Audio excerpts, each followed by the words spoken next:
This is Algebra 2, Lesson 105. All right, we have factored trinomials before. We've asked what are values of C such that we add them and get B. That's simple factoring. We have also factored by completing the square. We've solved by using the quadratic formula. Now, we're going to factor when there's a lead coefficient. All right? So this is completely different from the way the textbook teaches it. All right? So see, we have, it's a non-monic, that means 1, lead coefficient. So now we're going to ask ourselves, what are factors of A times C? We're going to multiply A times C such that we add those factors and it equals B. And then we're going to do this little trick, which if you had Adele, she taught factoring this way, I do believe. So if you had Miss Adele for Algebra 1, she would have taught this. Okay, so A times C, that's 6 times negative 2. So factors of negative 12. So when we multiply these two numbers, we get negative 12. But when we add them, we're going to get the B value, or 1. All right, so what are factors of negative 12? See, my B value is 1, right? You see my A times C is negative 12. What are factors of negative 12 such that I add them and I get positive 1? 4 and negative 3. 4 and negative 3. Added, that's 1. Multiplied, it's negative 12. Okay, now here's the little trick.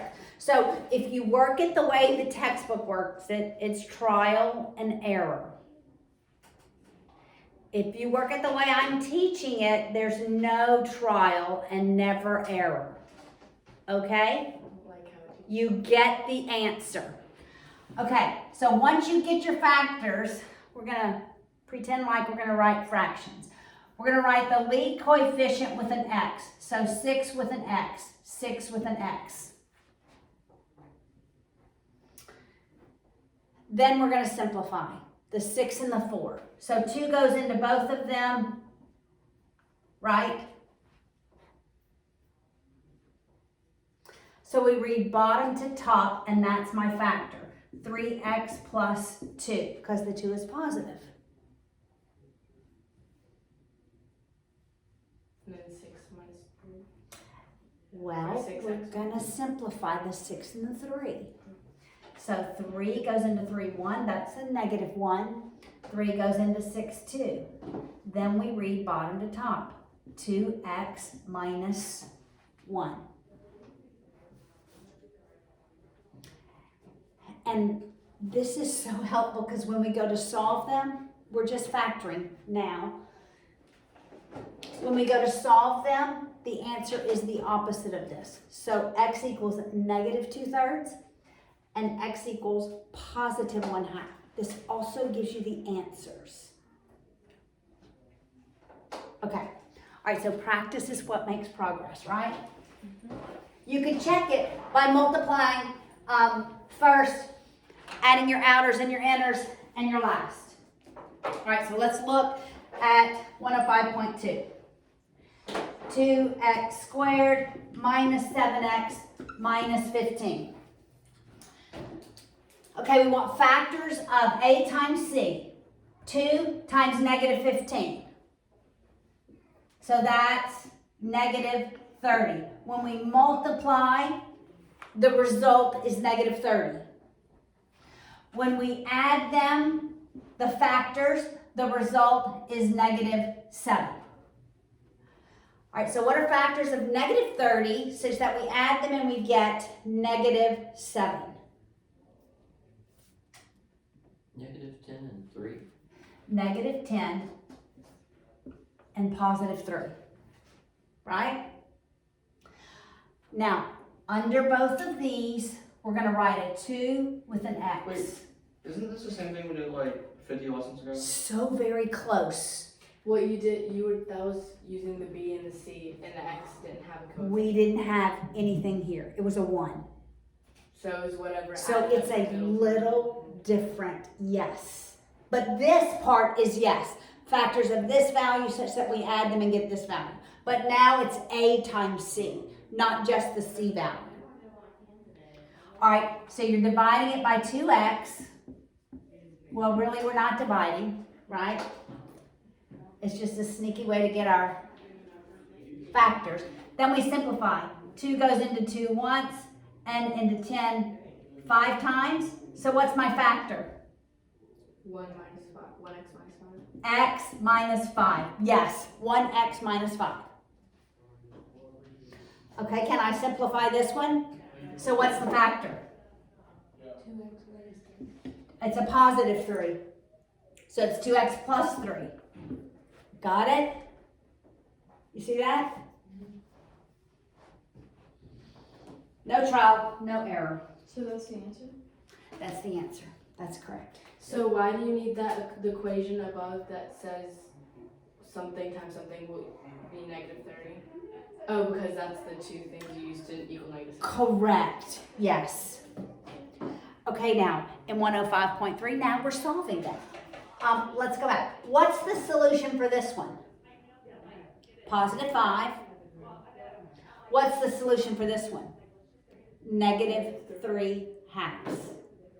Okay, example 3, now we're solving. So we get the solutions. Do they ask for both of these answers? Yes, we want both of them. Yes.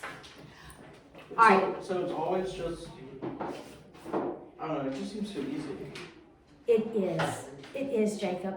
Don't ever go read this lesson. It's so confusing. Well, I'm gonna read it. Okay, go read it. Go ahead, Jacob. Okay, this one is not in right, proper form, right? So we have to add the 6x squared. Before you do this, you have to have your trinomial in proper form.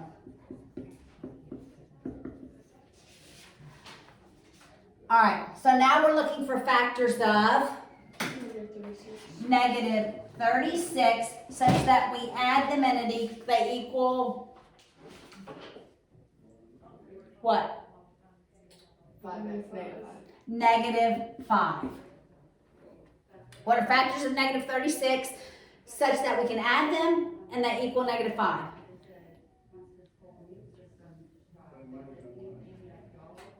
4. Yeah, 4 and 9. 4 and 9, which one's negative? Negative 9.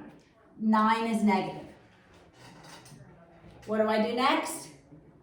Wait, why is 9 negative? Because negative 9 plus 4 gives me negative 5. Oh, yeah. All right, what do I do next? Divide everything by 6. Put a 6x under, right? How do you put the b value? The A. All right, You just don't put the square. correct, because my binomials aren't going to have anything squared. Then I simplify.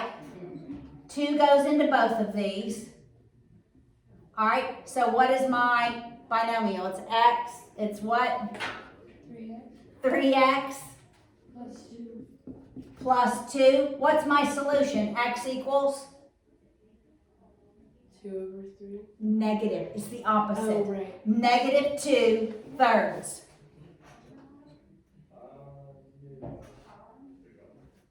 I mean, we'll prove that in a minute. Okay, what's my next? 2x minus 3. Okay, because 3 goes into both of these, right? 2 and 3, and we have 2x minus 3. And what is the solution for this one? 3 over 2. 3 over 2. But technically, if you switch, see, I have written it negative 9 plus 4. That's fine. So it doesn't matter which one's negative. Wait, correct, But correct. then it changes if whether x, which one, it could be the negative 3 over 2 plus 2 over 3. No, then your factors aren't right. Oh, it's opposite whatever the number is, not dependent on which side. Correct, correct. It's always opposite the number. Or if you can't figure that out, set each one of them equal to 0. Right? That's what we did before. Subtract 2, divide by 3, x is negative 2/3. So what's the factor and the, Factors and the solutions for the value of x. So those fractions are the answers? The fractions are the answers and the factors. But